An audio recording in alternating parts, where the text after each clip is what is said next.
Setelah kemarin membahas apa itu ekonomi Islam, sekarang kita akan membahas makosyid syariah. Apa itu ya? Yuk guys!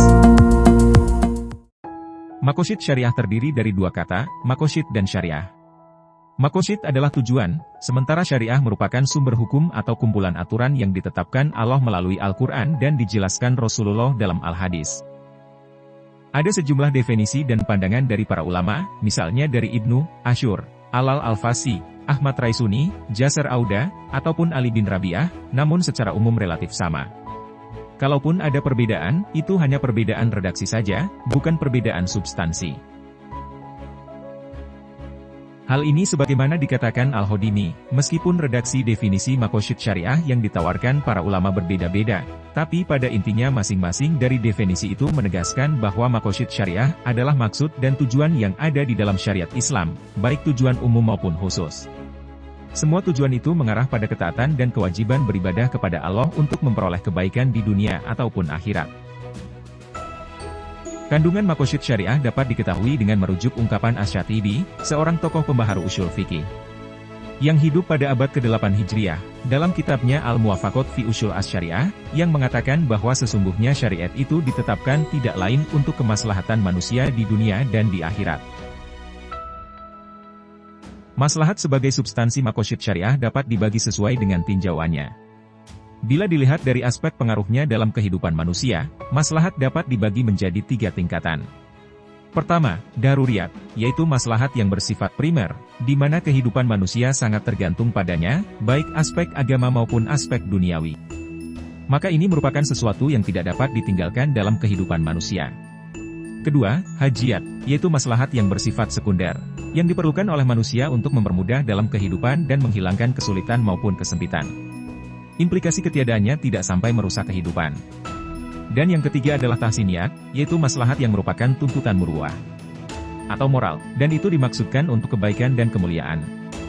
Jika ia tidak ada, maka tidak sampai merusak ataupun menyulitkan kehidupan manusia.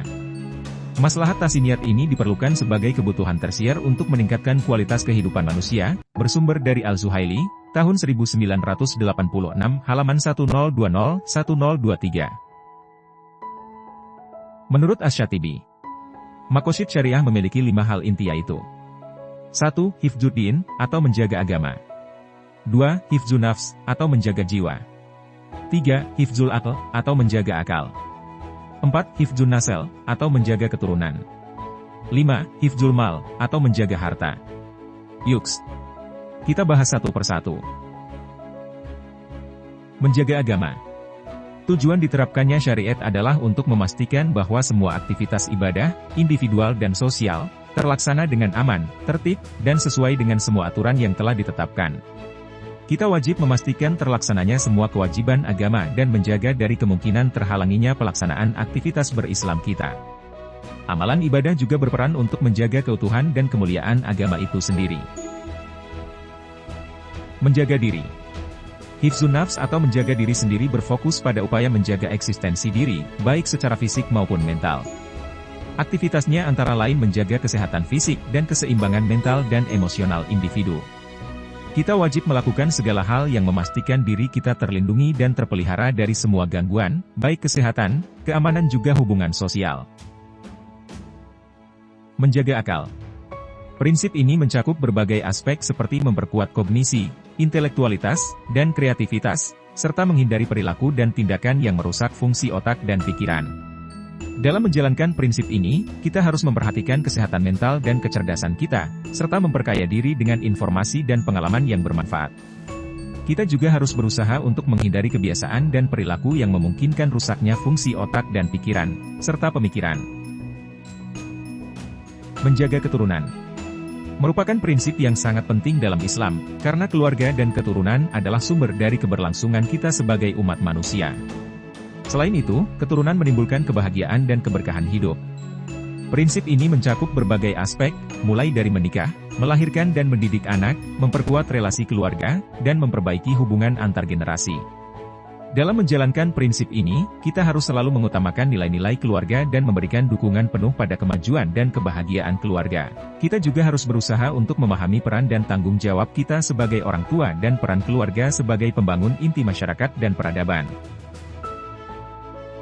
Menjaga harta merupakan unsur makosyid yang memiliki arti luas, termasuk melindungi harta benda dari kerusakan, pengabaian, kehilangan dan tindakan kriminal. Prinsip ini juga mencakup kegiatan pengembangan harta seperti berinvestasi, berwakaf atau bersedekah untuk kepentingan umat, yang akan mengalirkan pahala bagi kita di masa depan atau akhirat. Dalam mempraktekkan prinsip ini, kita ingat pelajaran pada video-video terdahulu, antara lain kaidah bermuamalah, yakni semua boleh dilakukan untuk melindungi dan mengembangkan harta, kecuali hal-hal yang telah jelas larangannya. Seperti apa? Seperti maisir atau perjudian, goror atau hal-hal yang meragukan kehalalannya, riba atau bunga, dan hal-hal lainnya yang dilarang syariat. Kita wajib untuk memahami segala hal yang memungkinkan kita melindungi harta, sehingga kita terhindar dari kerugian, kehilangan dan penurunan nilai harta kita. Contoh, menyimpan barang berharga di tempat aman, atau di SDB pada bank syariah kesayangan kita.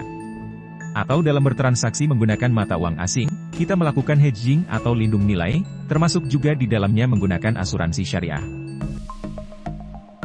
Itulah tadi pelajaran kita hari ini tentang makosyid syariah. Semoga bermanfaat dan terima kasih sudah menonton.